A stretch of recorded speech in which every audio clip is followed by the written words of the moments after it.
¿Qué tal amigos? ¿Cómo están? Muy buenas tardes, chicos y chicas.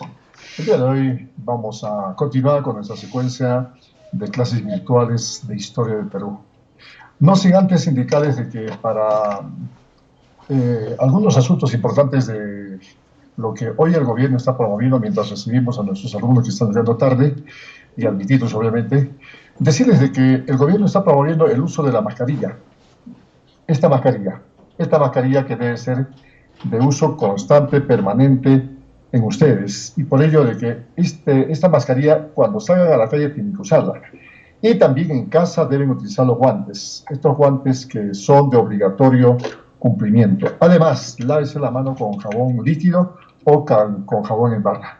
Así que ese jabón es importante para eliminar al coronavirus. No se olviden que ya son más de 129 muertos y fallecidos que el gobierno ha anunciado y que además hay que tener mucho cuidado. Ojalá que esta cuarentena no se prolongue por más tiempo. Quisiéramos que las clases de una vez empiecen, pero lamentablemente las cosas están como están. Bien chicos, yo creo que ya empezamos con la clase. Luego de que los chicos que han llegado un poquito tarde les hemos admitido para que ellos estén en línea y no tengamos problemas posteriores. El tema de hoy titula Teorías sobre el origen de las altas culturas peruanas.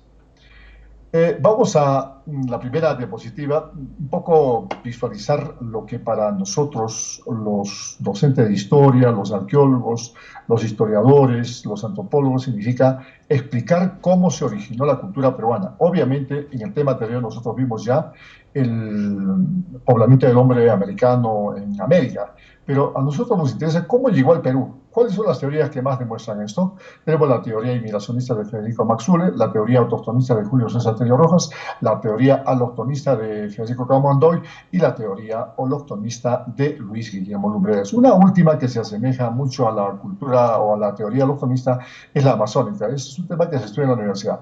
Pasemos a la siguiente imagen. A ver, tenemos la teoría inmigracionista. Tenemos dos representantes, Antonio Raimondi y Federico Maxule. Cada uno explica de que el hombre al Perú, o sea, los primeros habitantes al Perú, llegaron vía terrestre y vía marítima desde Centroamérica. O sea, que la cultura maya fue la antecesora de la cultura peruana. Bueno, esa es la teoría que plantea Maxwell y Antonio Raimondi. Veamos la cultura autochtonista, defendida y sustentada por Julio César Tello Rojas, Michel Moselet y Donald Corriel. ¿Qué mantiene? ¿Qué sostiene Julio César Tello Rojas? Sostiene que la cultura matriz, que es Chavín, proviene de la tribu arahuá que se ubica en la selva amazónica, propiamente en el Ecuador, entre Ecuador y Colombia. Proponen también Michael Moselet y Donald Collier esta misma teoría, planteando de que efectivamente llegaron a esa época de los hace 800, 900 años, incluso hace 3000 años, los primeros habitantes. Recuérdense que Chavín tiene una antigüedad de casi 1200 años antes de Cristo. Y Julio César Tello Rojas mantiene la posición de que Chavín, que fue la primera cultura madre, proviene de la cultura arawaj o de la tribu arawaj. La teoría autochtonista que la sostiene Federico Kaufmann-Doig, Samuel Lotov y Norris Kjol Kroeber, los tres plantean de que la cultura valdivia, que se ubicó en el Ecuador, dio origen a la cultura centroamericana y a la cultura andina, representada por las altas culturas como Chavín, Tiahuanaco, Huari. Y Centroamérica, con las culturas maya, azteca, la cultura olmeca, la cultura chibcha, entre otras. Y por último tenemos la teoría hologenista de Luis Guillermo Lumbreras, un antropólogo peruano, que mantiene de que las culturas peruanas son el resultado de la unión de varias culturas que llegaron al Perú y de ahí las culturas peruanas sacaron lo mejor y produjeron cambios. Veamos las imágenes de cada una de ellas. Antonio Raimondi y Federico Maxule, que tenemos en imágenes, representan el uno a la cultura y al pensamiento italiano. Es un naturalista italiano que llegó en la década de los años 1800. Antonio Raimondi es autor de una obra importante, Historia Natural del Perú. Es uno de los primeros que se atrevió a hacer el primer mapa del Perú. Obviamente, en su libro él ilustra con papel y lápiz los insectos, las aves, y él es el autor de la famosa frase que dice: el Perú es un país sentado en un banco de oro. Así que Antonio Raimondi plantea de que el hombre proviene de Centroamérica. Federico Maxule, antropólogo norteamericano, no, alemán, es alemán, él propone y plantea de que También la cultura peruana proviene de Sudamérica. Ojo que Federico Maxwell es un antropólogo de origen alemán. Y ustedes saben que Alemania es el causante de las dos grandes guerras mundiales. En 1914 y en 1915, cuando terminó la Primera Guerra Mundial, Federico Maxwell estaba en el Perú. Escapó a Chosica y en Chosica casi fue linchado. Finalmente el gobierno de turno lo libró y finalmente quedó en Perú hasta muchos años encima de él. Bueno, hizo interesantes hallazgos, descubrimientos y se lo tiene como tal. Veamos la teoría autochtonista. Tenemos aquí a la imagen y la figura de Julio César Tello Rojas. ¿Quién es Julio César Tello Rojas? Es el padre de la arqueología peruana. Al igual que Michel Mosellet, Donald Collier, los dos son importantes autores de esta teoría que propone que el hombre no viene de Centroamérica ni tampoco del sur de América, proviene del antiguo Arawaj, un poco al norte del Perú, que está ubicado justamente en la selva entre Ecuador y Colombia. Tenemos la teoría allochtonista con Federico Kaufmann-Doig y Samuel Lortov y Nordel Kjol-Kroeber, los dos últimos norteamericanos. Veamos a continuación la teoría hologenista. Esta es la última teoría, sustentada por Luis Guillermo Lumbreras, que es un personaje muy importante en la historia peruana. ¿Por qué? Porque es uno de los importantes arqueólogos, antropólogos que en vida, hoy día, es participante de grandes eventos, ponencias, clases magistrales en el exterior y en el Perú.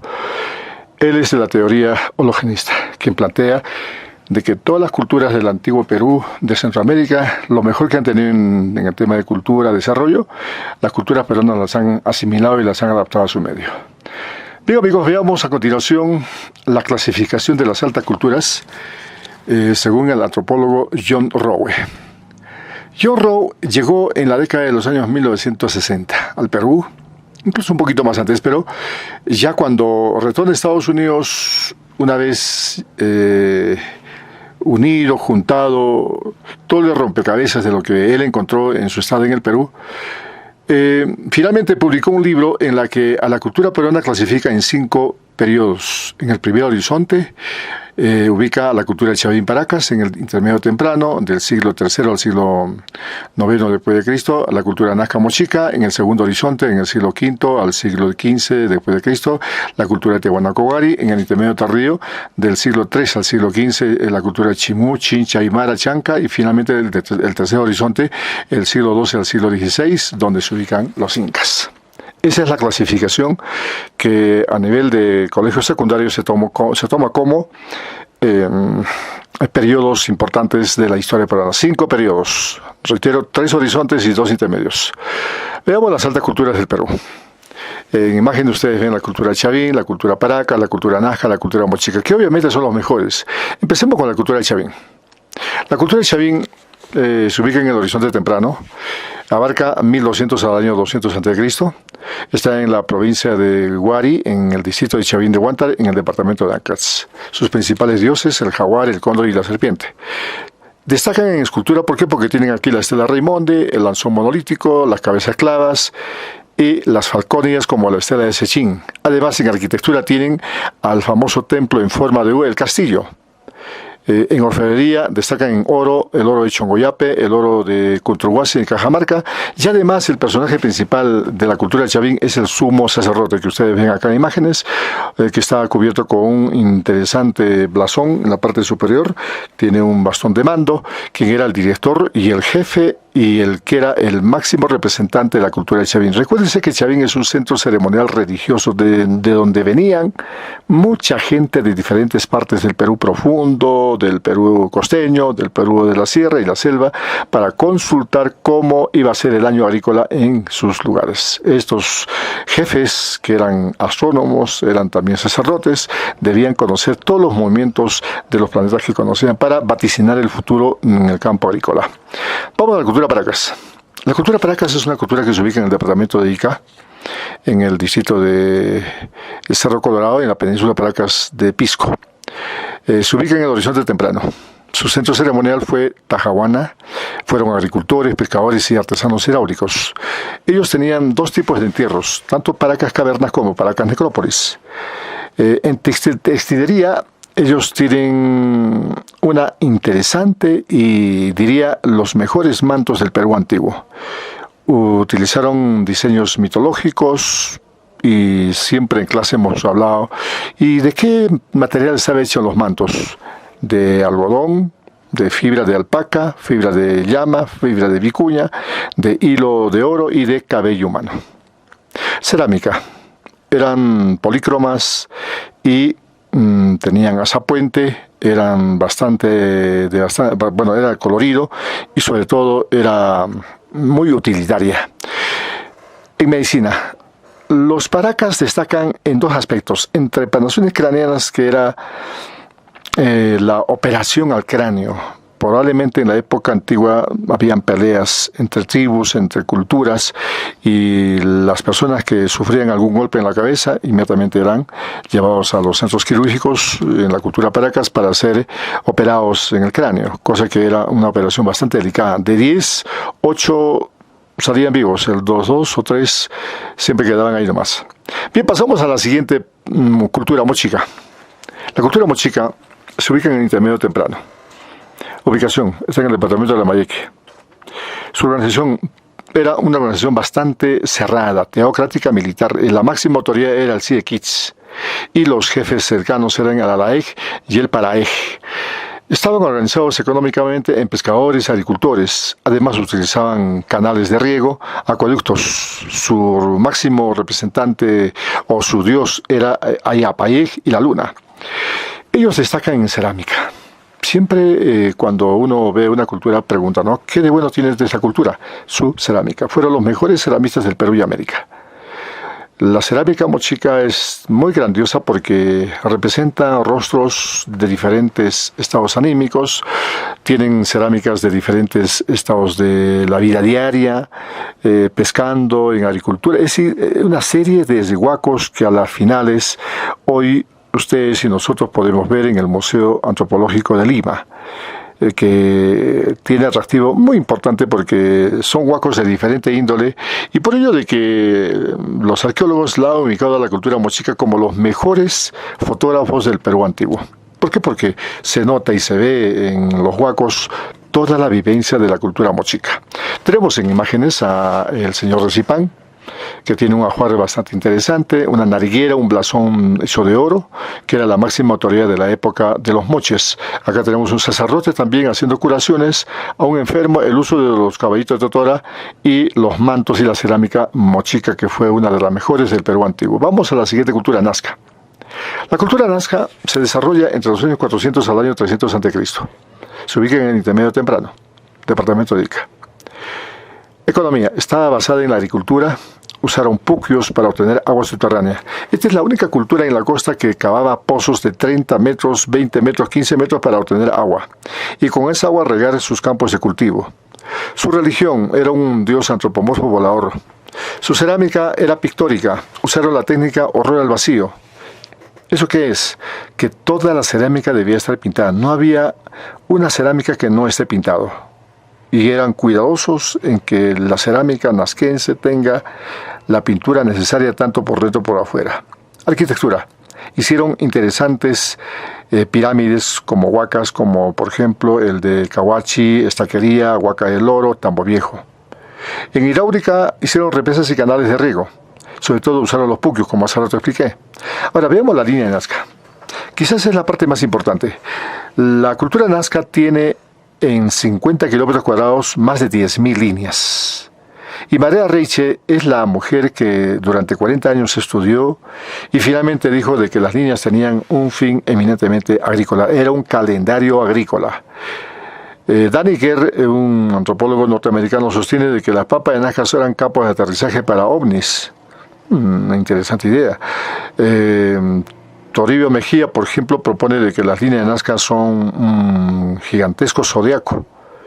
En fin, el lagarto mide 180 metros, el cóndor y pelícano miden 135 metros. Así que hay que visitar Nazca. Cuando ustedes vayan a Lima, no se olviden, con papá, con mamá, con la familia, visiten Nazca. Si usted quiere visitar por avión, $250. Si usted quiere visitar en una torre, en los observatorios, está 4 soles. Así que visite Nazca y conocerá más a Perú y empezará a querer más. Vamos con la cultura tiahuanaco. La cultura tiahuanaco es una cultura que tiene bastante preponderancia en lo que es la escultura y su economía y su organización social. Se ubica entre Perú y Bolivia, está en el sur del lago Titicaca, está en el segundo horizonte, abarca desde 1500 a 1200 después de Cristo. Su economía se basaba en la agricultura y la ganadería. Ellos fueron los primeros en utilizar la papa hidratada que conocemos como chuño, la carne secada al sol y al frío, llamado charqui. Usaron guaruaros, que son camellones que en temporada de granizada, en temporada de heladas, los guaruaros combatían ese tipo de males en el altiplano, por lo que los tiahuanaquenses utilizaron esa técnica que hasta el día de hoy unas cuantas comunidades campesinas utilizan. Ojo que su dios principal fue Huiracocha. En arquitectura utilizan piedras grandes, usan grapas para unir piedra con piedra. Su gran templo es Calasasaya, y también está el templo de Acapana, Pumapunku, el templete y algunos sarcófagos. En escultura ellos son famosos por haber hecho la portada del sol que ustedes ven acá en el medio, los monolitos tanto Vélez como Ponce y las cabezas clavas. Las cabezas clavas no eran como la cultura chavín ovalada. La cultura tiahuanaco tenía cabezas clavas en forma rectangular, como ustedes ven en imágenes. Muy bien, pasamos a la cultura wari. La cultura wari es una cultura muy importante en la historia peruana. ¿Por qué? Porque es una cultura que ya tiene una forma de gobierno imperial. Y cuando hablamos de imperio, hablamos de un muy buen ejército, una jerarquía militar espectacular, ciudades importantes, tenía almacenes, usaban el quipu, tenía un sistema de control muy interesante. Esta es la antecesora del imperio incaico. Wari es un imperio que, reitero, destaca durante buen tiempo. Son 600 años de preponderancia que tuvieron los Wari. Por eso que, según los antropólogos, indican de que la cultura Wari abarca desde el año 600 después de Cristo hasta 1200. Y se ubica en el departamento de Ayacucho, al noreste de Ayacucho, la capital, Huamanga. A ver, en organización económica y sociopolítica estaban dirigidos por militares, sacerdotes y comerciantes. El ejército y la religión fue usada como mecanismo de dominación al pueblo. En agricultura destacan ellos en economía, sobre todo agricultura, ganadería, comercio, artesanía y gran intercambio, otro eje. El dios de ellos es Huiracocha. En arquitectura fueron grandes planificadores urbanos y crearon ciudades cabeceras. Por ejemplo, aquí en Puno tenemos varias ciudades que están en la línea de frontera. Por ejemplo, Desaguadero, somos frontera con Perú-Bolivia. Cojata, frontera con Perú-Bolivia. Tacna, frontera entre Chile y Perú. Leticia, frontera entre Perú, Brasil y Colombia. Entonces, estas ciudades cabeceras que estaban en la línea de frontera, los Wari le dieron bastante importancia porque construyeron en dichas ciudades cabeceras con todo lo mejor, todos los servicios que requería una ciudad. Por ello que sus calles eran bastante interesantes. Ustedes ven acá en imágenes una calle de la cultura Wari. Esta calle que ustedes ven se encuentra en Ayacucho, en Pacopampa, y las calles son rectas, no tienen forma curvilínea, sino son calles rectas. Por ello de que es importante notar que los Wari tenían mucho cuidado en establecer un buen sistema de drenaje, un buen sistema de calles, avenidas, plazas, por lo que antes de que sea construida la ciudad, ellos ofrecían y presentaban maquetas. Los Wari siempre era costumbre en ellos utilizar las maquetas y también utilizaban un sistema mnemotécnico llamado los quipus. Los quipus Wari es un quipu muy interesante, un poquito diferente que los incas, pero tenían quipus. Bien, pasamos a continuación a la cultura chimú. La cultura chimú se ubica en el departamento de La Libertad, en el norte del Perú. Está en el intermedio de Tarrío. Abarca desde el siglo XIV al siglo XV. Cercano ya a la presencia de los incas. Su organización política estaba basada entre los sacerdotes y militares, y los curacas y comerciantes y el pueblo. La máxima autoridad era el Siequitz.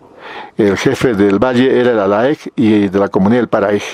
En economía, los chimúes destacaban en agricultura, ganadería, artesanía, pesca, caza, comercio y además utilizaban canales y también usaban el guano de isla para sus sembríos. Construyeron un canal que hasta el día de hoy sigue siendo la admiración del norte del Perú, el Canal La Cumbre, que mide 110 kilómetros. Ojo que en orfebrería, que es la parte que más destaca la cultura chimú, utilizaron 3 metales, oro, plata, cobre.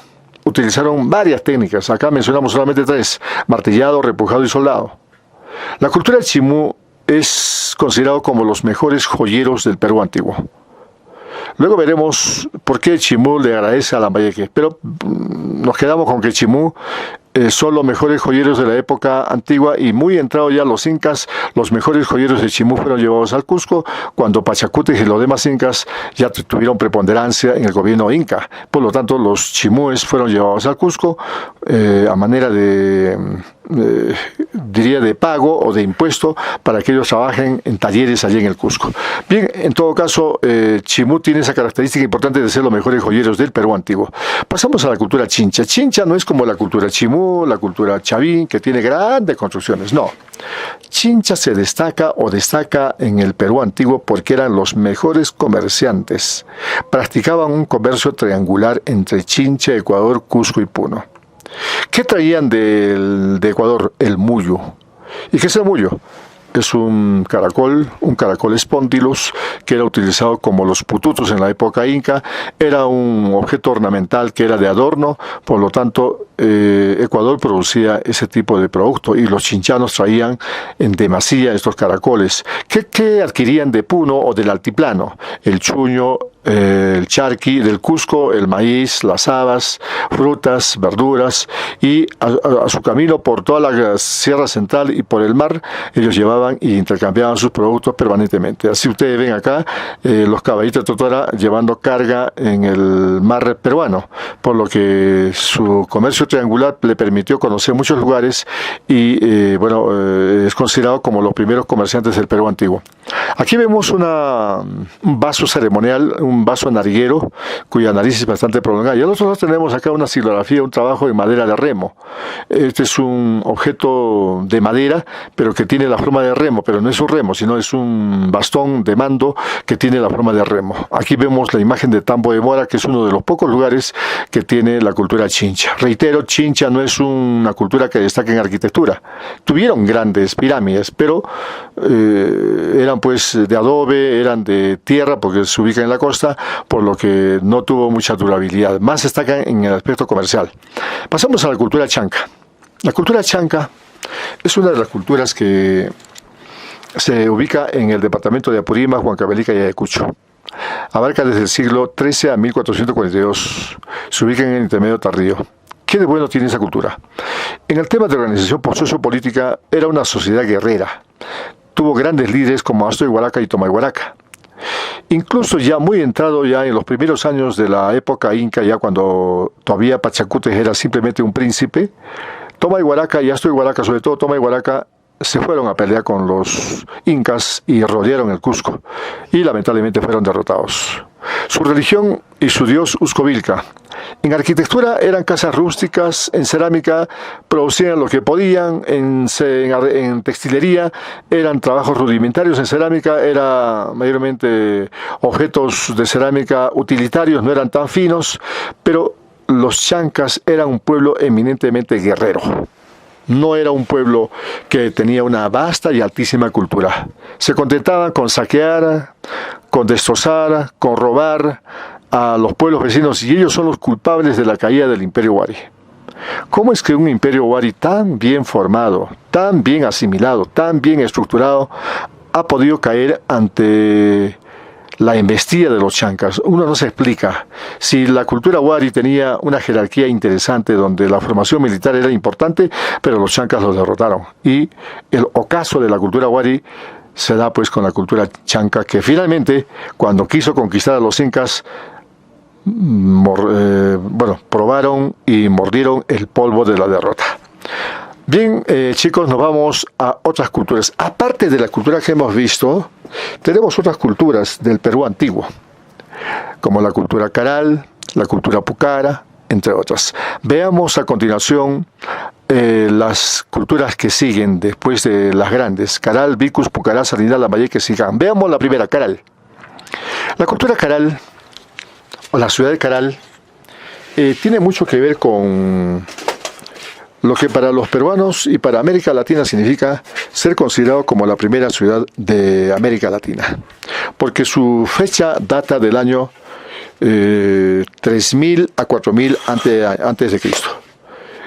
Se parangonea con ciudades como Mesopotamia, como Ur de Caldea, como ciudades de China y la India, y sobre todo con ciudades de Egipto. que son ciudades antiguas. Y Caral tiene más o menos la edad que tiene la cultura egipcia y la cultura mesopotámica y la cultura china, por lo que ya en esa época, como apreciamos en imágenes, Caral se yergue como una gran pirámide que se ubica en un montículo elevado y era una pirámide gigantesca. Y esa pirámide tiene diferentes escalones y tiene una plaza redonda, circular, con el piso hundido. Ojo que Caral, muy aparte de lo que estamos viendo en imágenes, son 36 ciudades que están alrededor de Caral. Ya indica la jerarquía, el don de mando que tenía Caral. Por lo que no dudamos que Caral todavía sigue siendo materia de estudio, y Ruth Chadi, que es la arqueóloga que investiga la ciudad de Caral, seguramente que tendrá mucho que decirnos en el futuro, pero por el momento todavía hay otras ciudades. Aparte de Caral, hay otras pequeñas ciudades que se están estudiando y que ya son materia de estudio. Muy bien, pasamos a la cultura Vicus. La cultura Vicus es una interesante cultura, no porque sea una cultura descubierta por algún arqueólogo. No, la cultura Vicus fue descubierta por los huaqueros. No por Ramiro Matos, ni Federico Maxulen, ni Julio César Tello Rojas, no. Los huaqueros, que son asaltantes, que son ladrones de antigüedades, irrumpieron en Piura, porque Vicus se ubica en el departamento de Piura, y empezaron a cavar en diferentes montículos de tierra elevados en Piura, y empezaron a profanar, a sacar objetos de oro, cerámicas, y venderlos a los turistas y al mejor precio. Ustedes ven la cerámica utilitaria y también la cerámica con diferentes figuras de la fauna y la flora de la cultura Vicus, y que destaca más en los huacos dobles. La cultura Vicus es una cultura, yo diría, en términos así rectos, era una cultura que copiaba a otras culturas. Por eso que los arqueólogos han clasificado en la cerámica Vicus, como Vicus Uruguari, Vicus Chavín, Vicus Chancay, Vicus Tiahuanaco, Vicus Moche. Entonces, Vicus es una clonadora que toma lo mejor de una cultura y la hace suya. Y por ello que han nacido cerámicas dobles, como a la que ustedes ven, que tiene una cerámica con un pico y al otro lado una figurita. Cuando se echaba el agua en esta cerámica, emitía un silbido, un sonidito, y por ello que se llaman huacos silbadores. Enterraban a sus muertos en unos cementerios tipo bota que vemos acá en las imágenes. Esta bota medía 10 metros de profundidad con una cavidad de 4 a 5 metros. Entraban entre 6 a 7 fardos funerarios. Bien, pasamos a la siguiente cultura, Pucará. Tenemos acá la puerta de entrada a Pucará, que es un pueblo chiquito, es un distrito que tiene un hermoso torito como presentación, como bienvenida a los turistas que llegan a Pucará. Pucará es un lugar muy importante en la historia de Pucará. ¿Por qué? Porque tan igual como la cultura Chavín, la cultura Nazca, y esto en el centro y en el norte del Perú, en el sur del Perú, Pucará se convirtió también en un centro ceremonial importante ubicado en Pucará. Ustedes ven acá el peñón de Pucará. En las faldas de este peñón se ubica la cultura o los restos de lo que fue el centro ceremonial Hatun Ñaca o Pucará. Es famoso la imagen y el monolito del Hatun Ñaca, que es un personaje, un sacerdote que tiene en la mano derecha una cabeza cortada y en la mano izquierda un tumi, un cuchillo.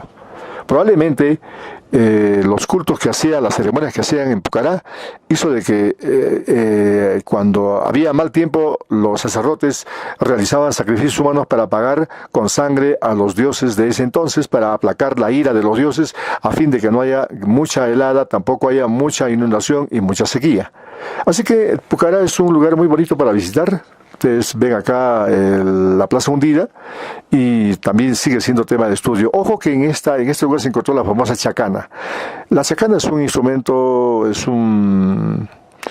¿qué les digo? Una forma en que en el Imperio Inca se la hicieron suya, y los incas la van a hacer mucho más famosa, la chacana. Pero nosotros en su momento ya estudiaremos esto. Veamos la cultura lambayeque. La lambayeque es una cultura que destaca en orfebrería. Yo les decía que los chimúes, ¿de quién aprendieron todo lo que ellos finalmente supieron cuando fueron llevados al Imperio Incaico, a la ciudad del Cusco? Aprendieron de sus maestros lambayeque. Los lambayeque hicieron el famoso tumi de oro que ustedes ven acá. Este es el tumi o cuchillo de Ijimo, que se utilizaba para actividades eminentemente religiosas. El cuchillo de Ijimo es hecho en lambayeque y no en Chimú. Tenemos acá la máscara funeraria, que que también es otro objeto importante. A cada fallecido, una persona importante en la cultura de Lambayeque, le colocaban en su rostro una máscara, y era de oro puro, engarzado con piedras preciosas, y obviamente los que eran dirigentes y jefes de la cultura de Lambayeque eran enterrados con objetos de oro. ¿Por qué? Porque eran los expertos en la orfebrería del Perú antiguo. Pasamos a la cultura chancay, una pequeña cultura que se ubica en el departamento de Lima, en el valle de Huacho Rímac. Destaca en cerámica el famoso cuchimilco, una figura femenina, pequeña, no es tan grande como ustedes ven acá. Era una figurilla que era llevada como regalo de parte de los sacerdotes que venían a la cultura chancay, y este cuchimilco fue la figura que se utilizó en los pasados panamericanos llevados a cabo en la ciudad de Lima. Y por lo que muchos, por ejemplo, cuando el presidente Vizcarra entregaba a los campeones de cada disciplina su medalla de oro y un cuchimilco, ustedes se preguntaban, ¿de dónde es? Es de la cultura de Chancay. Los Chancay hicieron de esta cerámica, que es una figura femenina, como su aporte, como su regalo en las ceremonias religiosas que había, y cada visitante que iba a Chancay se traía consigo como regalo una imagen del cuchimilco. Así que ustedes ven este cuchimilco que felizmente, y para la imagen de Perú, hoy muchos campeones que han destacado en los panamericanos lo tienen orgulloso guardado en sus vitrinas, en sus casas, un hermoso cuchimilco. Veamos la cultura cañeque, que es una cultura pequeña pero que también tiene importancia. ¿Quién descubrió? Pedro César de León y Garcilaso La Vega. Se ubica en el departamento de Lima, en el valle de Cañete y Mala. Destaca en arquitectura porque se encontró 219 restos, tanto en Chancay, en Ungará, en Herba de Incahuasi, entre otros. Su cerámica parecida a chincha. Su técnica del moldeado y cocción gruesa y porosa fue conquistada por el Inca Capac Yupanqui y Tupac Yupanqui finalmente. Y esta pequeña cultura se asimiló a la cultura inca y finalmente pasó a engrosar sus construcciones, sus ambientes, llegaron a ser cuarteles de los ejércitos del Imperio Incaico. Cultura de Chachapoyas. La cultura de Chachapoyas es una cultura muy importante porque está en el norte del Perú, está en el departamento de Chachapoyas y se ubica en Bagua y en Luya.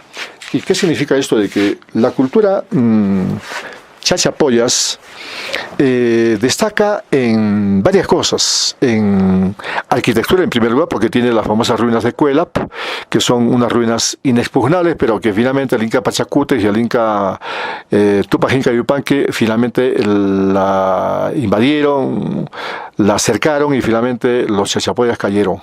Vemos acá los sarcófagos de Carajía, que son formas de enterramiento en la época de los Chachapoyas.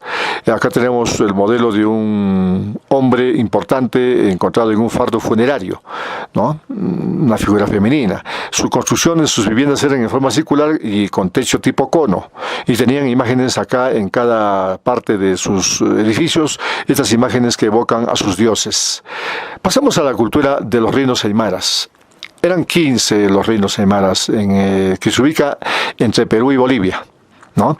El descubridor fue Pedro César de León, se encuentra en la meseta de Callao y destacan en economía. ¿Por qué? Porque practican ganadería, agricultura, comercio, artesanía, charqui y chuño sobre todo, y también el uso de los guarobaros. En arquitectura construyeron las famosas chulpas de Sillustani, que eran tumba de los grandes jefes.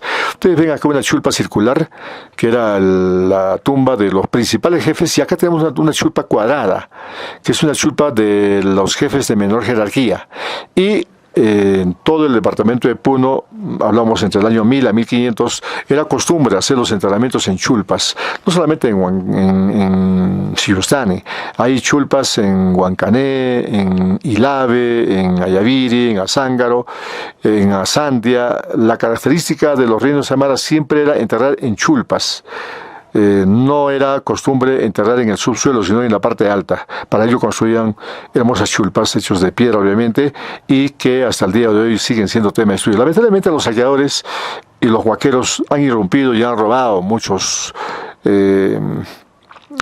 fardos funerarios y han sacado los metales preciosos, y finalmente les ha interesado un pepino, un comino, el cadáver, los mantos, pero sí han robado bastante oro y bueno, mucha gente ha enriquecido a costa de los huacos antiguos. Muy bien, pasamos a la cultura huanca. La cultura huanca es una de las últimas culturas que tiene que ver mucho con el papel que cumplieron los huancas cuando llegaron los españoles. Pero veamos, ¿dónde se encuentra la cultura huanca? En el departamento de Junín, en el Valle del Mantaro. Religión: adoran al dios Huayayo, Carhuancho. Su animal sagrado fue el perro. y además en agricultura cultivaron la papa, el maíz y la lúcuma. Y la decadencia fueron cuando los incas los sometieron y cuando los españoles llegaron se aliaron a los españoles y los huancas fueron los enemigos de los incas cuando se llevó a cabo el proceso de conquista iniciado en 1532 por los españoles. Qué pena que la cultura huanca denigra todo lo mejor que tenía antes. Cuando llegaron los españoles se aliaron a los españoles y finalmente fueron los causantes de la caída del imperio inca. Hasta aquí, chicos y chicas, las altas culturas, y espero que las imágenes que estamos observando, ustedes la puedan sacar alguna de ellas para la tarea que estamos dejando aquí. Dice la actividad número 3, elabora un meme de tu cultura peruana favorita y envíala a través de la fotografía por WhatsApp al número 951-97-1135. Tienes plazo hasta las 8 de la noche el día jueves 9 de abril. Los 10 mejores memes obtendrán 2 puntos adicionales sobre la nota parcial. La fotografía deberá contener los siguientes datos: nombre y apellido, grado, sección, sede en la que estudias. Damas y caballeros, padres de familia, señores y señores estudiantes, hasta aquí nuestra clase número 3 y en la próxima semana veremos un nuevo tema.